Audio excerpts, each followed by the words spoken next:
Exercise 1.2 में तीसरा सवाल लेते हैं।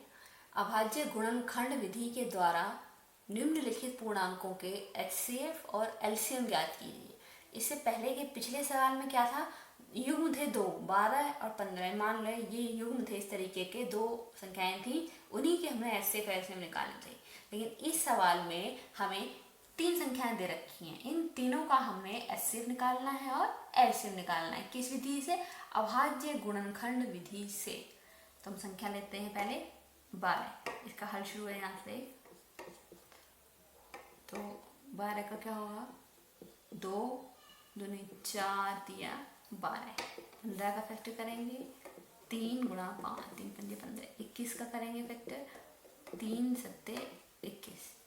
अब इन्हें घात में कैसे लिख सकते हैं, 2 की घात 2 गुणा 3। इसे कैसे लिख सकते हैं, 3 की घात 1 गुणा 5 की घात 1। इसे कैसे लिखिए, 3 है।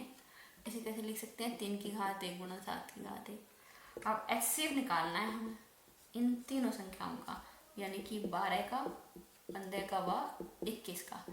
तो ये क्या होगा, हमने बताया था कि अभाज्य गुणनखंड विधि से अब सवाल हल करते हैं और एचसीएफ निकालते हैं। तो उभयनिष्ठ जो गुणनखंड था उसकी सबसे छोटी घात लेते हैं। तो ऐसी कौन सी संख्या है, इसे ऐसे लिख सकते हैं, इनकी घात 1। ऐसी कौन सी संख्या है इन तीनों लाइनों में जो कॉमन दिखाई दे रही है आपको? 2 इसमें है, इसमें नहीं है, दोनों में 3 इसमें भी है, इसमें भी है और इसमें भी है।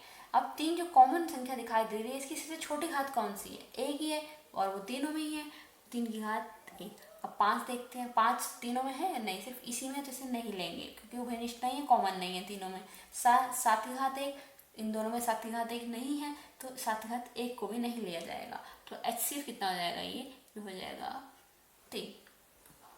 इसी प्रकार अब हम निकालेंगे एलसीएम। क्या निकालेंगे? एलसीएम। कितनी संख्याओं का, इन तीनों संख्याओं का? 12, 15 और 21 का। क्या होगा इसमें? इसमें वही प्रोसेस है।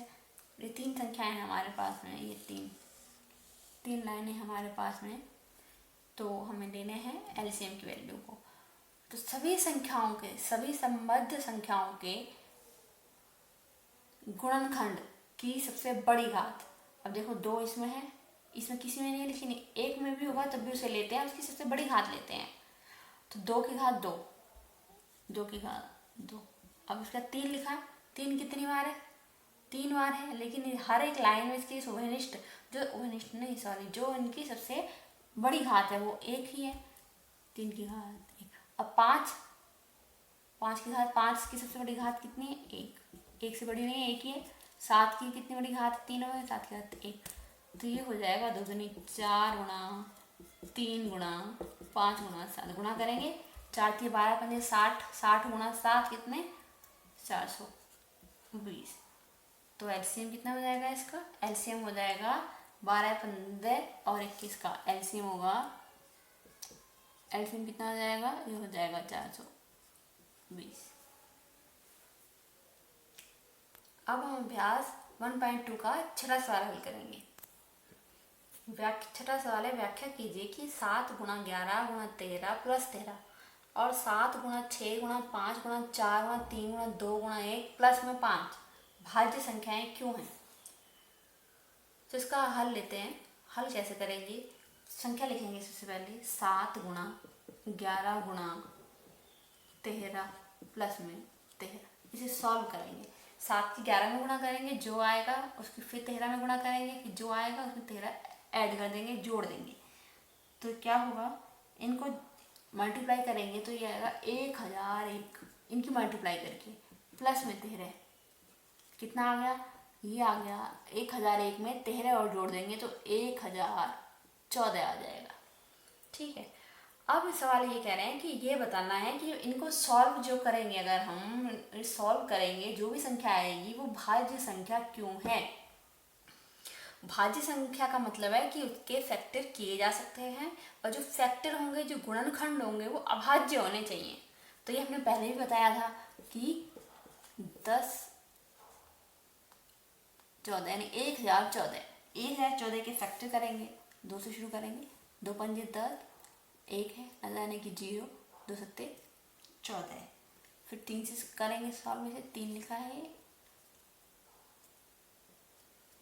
3 एकम 3, 4 5 2, 3 6 18, 19 20 2, 3 9 27, फिर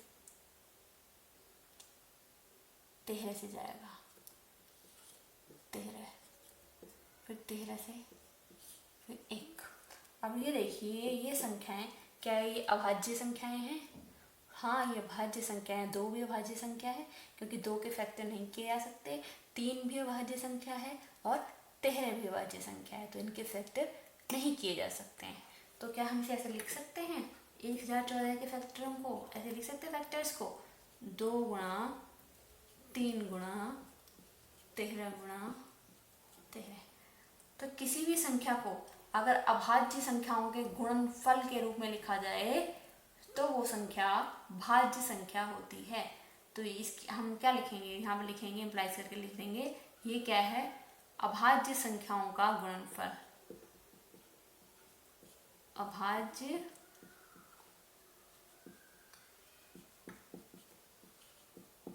संख्याओं का गुणनफल।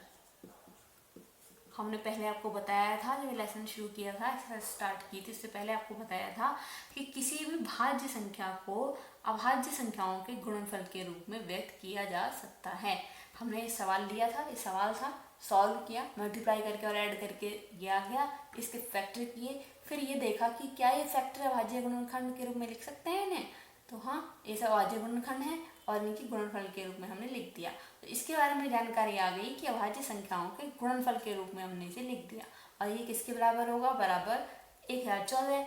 तो ये क्या हो जाएगा? भाज्य संख्या। क्यों? क्योंकि भाज्य संख्या ही अभाज्य संख्याओं के गुणनफल के रूप में लिखी जा सकती है, इसलिए 1014 बराबर भाज्य संख्या होगी कि 1014 भाज्य संख्या होगी। इसी प्रकार 7 गुणा 6 गुणा 5 गुणा 4 गुणा 3 गुणा 2 गुणा 1 और प्लस में 5, हमें ये बताना है कि क्या ये भाज्य संख्या है, और अगर भाज्य संख्या है तो क्यों है। अब इन सबके मल्टीप्लाई करेंगे आपस में और फिर उसमें 5 जोड़ देंगे, ऐड कर देंगे, तो कितना आएगा? हमको सॉल्व करके आएगा 5040। तो इसको हम लिख सकते हैं, इनको हल करके गुणा करके आपस में आएगा 5040, प्लस 5 भी है, तो कितना आएगा? 5045। यानी इसको पूरे को सॉल्व करेंगे तो आएगा 5045। अब इसके फैक्टर करेंगे, देखें फैक्टर करके क्या आता है। 5045 का फैक्टर करेंगे तो क्या आएगा? 5 से जाएगा, 5 एकम 5, 0, फिर 0, 5 9 45, फिर 3 से जाएगा क्या? अब चेक कर लेते हैं, 3 3 और 1 10, 3 3 और 1 10, नहीं 3 से नहीं जाएगा, फिर सीधा जाएगा 1009 से। तो ये भी भाज्य संख्या है और ये भी भाज्य संख्या है। तो इस संख्या को यानी 5045 को 2 अभाज्य संख्याओं के गुणनफल के रूप में लिखा जा सकता है। 545 को, तो ये जो संख्या हो जाएगी ये क्या हो जाएगी? भाज्य संख्या। ये है अभाज्य संख्याएं, तो इसे हम लिखेंगे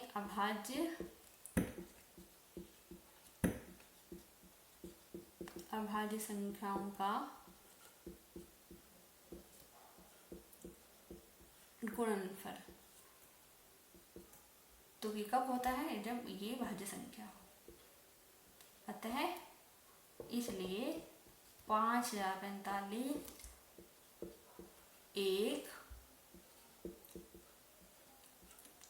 भाज्य संख्या होगी।